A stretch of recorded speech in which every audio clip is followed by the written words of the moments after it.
Hi hello അസ്സലാമു അലൈക്കും welcome back to my channel. ഇന്ന് ഞാൻ വന്നിരിക്കുന്നത് കുക്കിംഗ് വീഡിയോ ആയിട്ടൊന്നുമല്ല കേട്ടോ, ഒരു അൺബോക്സിംഗ് ആണ്. അൺബോക്സിങ്ങും അതിന് സംബന്ധമായിട്ടുള്ള ഒരു ചെടി നടിയിലൊക്കെയാണ്. അപ്പോൾ നമുക്ക് ഈ ബോക്സ് ഒന്ന് ഓപ്പൺ ചെയ്യാം. അപ്പോൾ ഇത് ഞാൻ ഫ്ലിപ്കാർട്ടിൽ നിന്ന് ഓൺലൈനായിട്ട് ബുക്ക് ചെയ്തതാണ്. അപ്പോൾ ഒരു ചെടി നടുന്ന പോട്ടാണ് കേട്ടോ ഞങ്ങൾ ബുക്ക് ചെയ്തെടുത്തത്. അപ്പോൾ ഇന്നെന്താ ഓപ്പൺ ചെയ്തു, കണ്ടില്ലേ, ഒരു 5 പ്ലേറ്റ് അടിയിൽ വയ്ക്കുന്ന പ്ലേറ്റും പിന്നെ 5 പോട്ടുമാണ് കേട്ടോ. നല്ല പ്ലാസ്റ്റിക്കാണ്, വെറും 172 രൂപയുള്ളേ.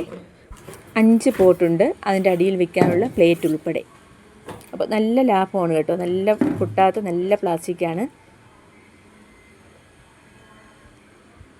അപ്പോൾ ഇതാ നോക്കിയേ, നമുക്കിതൊന്ന് എടുക്കാം.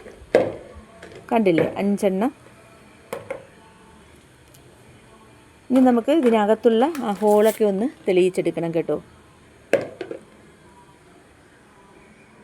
അപ്പോൾ നമുക്ക് ഇതൊന്ന് ഹോളൊന്ന് തെളിയിച്ചെടുക്കാം.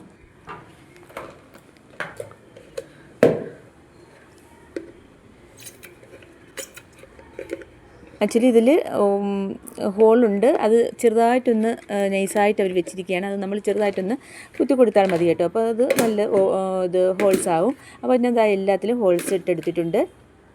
ഇൻഡോർ പ്ലാന്റാണ് ഞാൻ വിൽക്കാൻ ഉദ്ദേശിക്കുന്നത്. അപ്പോൾ നമുക്കിതൊന്ന് സെറ്റ് ചെയ്യാം. അപ്പോൾ ആദ്യം ഞാൻ എന്താ കുറച്ച് കരിയില എടുത്തിട്ടുണ്ട് കേട്ടോ.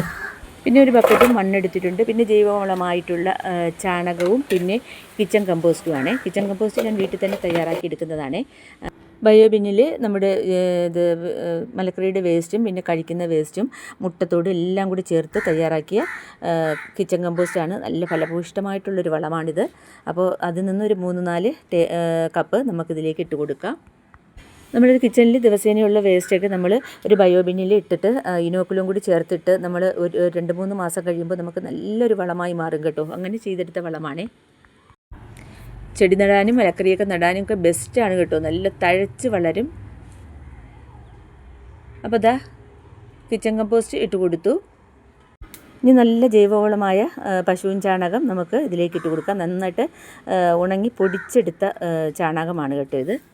ചാണകം നമുക്കൊരു ഇതുപോലെ തന്നെ ഒരു 4-5 കപ്പ് ഇട്ട് കൊടുക്കാം. നല്ല ഉണങ്ങി പൊടിഞ്ഞ നല്ല ചാണകമാണ് കേട്ടോ. പിന്നെ കട്ടയൊക്കെ ഉണ്ടെങ്കിൽ കൈ കൊണ്ടൊന്ന് ഉടച്ചു കൊടുത്താൽ മതിയേ. അപ്പോൾ ദാ 4-5 കപ്പ് ചാണകവും ഇട്ട് കൊടുത്തു. ഇനി നമുക്കിതൊന്ന് നന്നായിട്ട് ഇതൊന്ന് മിക്സാക്കി എടുക്കാം. എല്ലാം കൂടി നന്നായിട്ട് മിക്സാക്കി എടുക്കുക.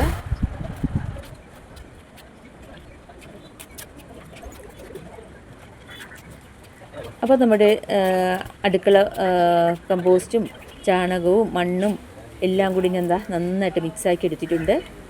ഇനി ഇത് ഓരോ പോട്ടിലും നിറച്ചെടുക്കുകയാണ് അടുത്ത പണി കേട്ടോ. അപ്പോൾ അതിന് മുമ്പായിട്ട് നമുക്ക് കുറച്ച് കരിയില ഇട്ട് കൊടുക്കാം. ഇത് പച്ച പുല്ലൊക്കെ പറിച്ചതും പിന്നെ ചെടികളുടെ ഇലകളും പിന്നെ പ്ലാവിൻ്റെ ഇലകളൊക്കെയാണ് കേട്ടോ.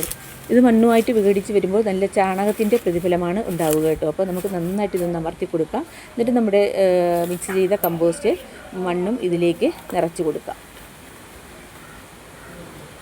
ചാണകത്തിൻ്റെ കട്ടയൊക്കെ ഉണ്ടെങ്കിൽ ഒന്ന് ഉടച്ചു കൊടുക്കുകയെ. അപ്പോൾ ഇതാ ഒന്നിൽ ഞാൻ നിറച്ച് കൊടുത്തു. നന്നായിട്ടൊന്ന് അമർത്തി കൊടുക്കുക.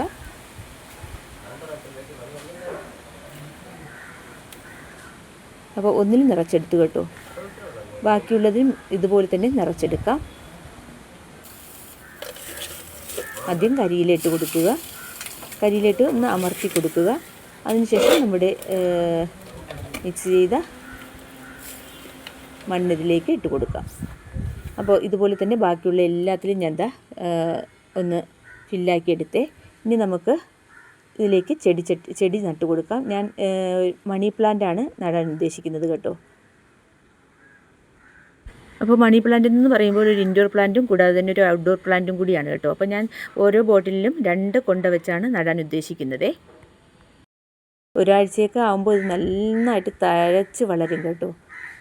നമ്മൾ സമയാസമയങ്ങളിൽ വെള്ളം ഒരു ദിവസം തിരിച്ച് വെള്ളം ഒരു 1/2 കപ്പ് വെള്ളം വെച്ച്, കൂടുതൽ വെള്ളമൊന്നും ഒഴിക്കേണ്ട, ഒരു 1/2 കപ്പ് വെള്ളം വെച്ച് നമുക്ക് ഒഴിച്ചു കൊടുത്താൽ മതിയാവും.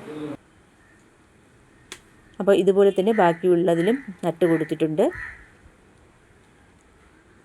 അപ്പോൾ ഇനി നമുക്ക് ഇതിലേക്ക് ഇതിൻ്റെ അടിയിലുള്ള പ്ലേറ്റ് വെച്ച് കൊടുക്കാം.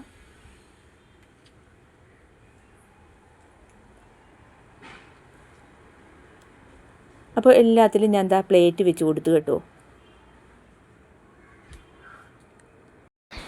എല്ലാം നട്ട് കൊടുത്തതിന് ശേഷം പിന്നെ നമുക്കിതിലേക്ക് ആവശ്യത്തിനുള്ള വെള്ളവും കൂടി ഒഴിച്ച് കൊടുക്കാം. കുറേശ്ശെ വെള്ളം ഒഴിച്ച് കൊടുത്താൽ മതി കേട്ടോ. ആദ്യമൊക്കെ കുറച്ച് വെള്ളം ഒഴിച്ച് കൊടുത്താൽ മതി. പിന്നെ ഇത് നന്നായിട്ട് പറ്റി കയറുന്ന സമയത്ത് നമുക്ക് കുറച്ചും കൂടി വെള്ളം ഒഴിച്ച് കൊടുക്കാം. ആദ്യമേ വെള്ളം തോനെ ഒഴിച്ച് കൊടുത്താൽ ചിലപ്പോൾ ഇതിൻ്റെ മൂട് അഴിവാൻ ചാൻസ് ഉണ്ട്. അപ്പോൾ ഞാൻ എന്താ എല്ലാത്തിലും ഒഴിച്ച് കൊടുത്തു. ഇനി നമ്മൾ എവിടെയാണ് ഇത് സെറ്റ് ചെയ്യുന്നത് അവിടെ കൊണ്ട് വയ്ക്കുക. ഞാൻ ഗോവണിയിലാണ് വെച്ചിട്ടുണ്ടായിരുന്നത്. അപ്പോൾ ഒരു 2 മാസം കഴിഞ്ഞിട്ട് നോക്കിയേ, നമ്മുടെ മണി പ്ലാന്റൊക്കെ നന്നായിട്ട് വളർന്ന് കീഴ്പോട്ട് ഇറങ്ങിയിട്ടുണ്ട്. ഞാൻ ഇങ്ങനെയാണ് ഉദ്ദേശിച്ചിരുന്നത് കേട്ടോ. താഴോട്ട് നീട്ടി വളർത്താനാണ് ഉദ്ദേശിച്ചിരുന്നത്. അതുപോലെ തന്നെ നന്നായിട്ട് തഴച്ച് നീണ്ട് വളർന്ന് വന്നിട്ടുണ്ട്. നല്ല ഭംഗിയില്ലേ കാണാൻ? കുറച്ചും കൂടി നീണ്ട് നല്ല ബുഷിയായി വരുമ്പോൾ നല്ല ഭംഗിയായിരിക്കും കേട്ടോ കാണാൻ. അപ്പോൾ ഇന്നത്തെ വീഡിയോ നിങ്ങൾക്ക് എല്ലാവർക്കും ഇഷ്ടമായെന്ന് വിചാരിക്കുന്നു. വീഡിയോ ഇഷ്ടമായ ഒന്ന് ലൈക്ക് ചെയ്യാനും ഷെയർ ചെയ്യാനും കമൻറ്റ് ചെയ്യാനും പിന്നെ ഹൈപ്പ് ചെയ്യാനും മറന്നു പോകരുതേ. പിന്നെ എൻ്റെ വീഡിയോ ആദ്യമായിട്ട് കാണുന്ന കൂട്ടുകാരുണ്ടെങ്കിൽ പ്ലീസ് ഒന്ന് സബ്സ്ക്രൈബ് ചെയ്തൊന്ന് സപ്പോർട്ടും കൂടി ചെയ്യണേ. അപ്പോൾ ഇന്നത്തെ വീഡിയോ ഇത്ര തന്നെ. അടുത്ത നല്ലൊരു വീഡിയോസുമായിട്ട് വീണ്ടും കാണാം. അതുവരേക്കും എല്ലാവർക്കും താങ്ക് യു.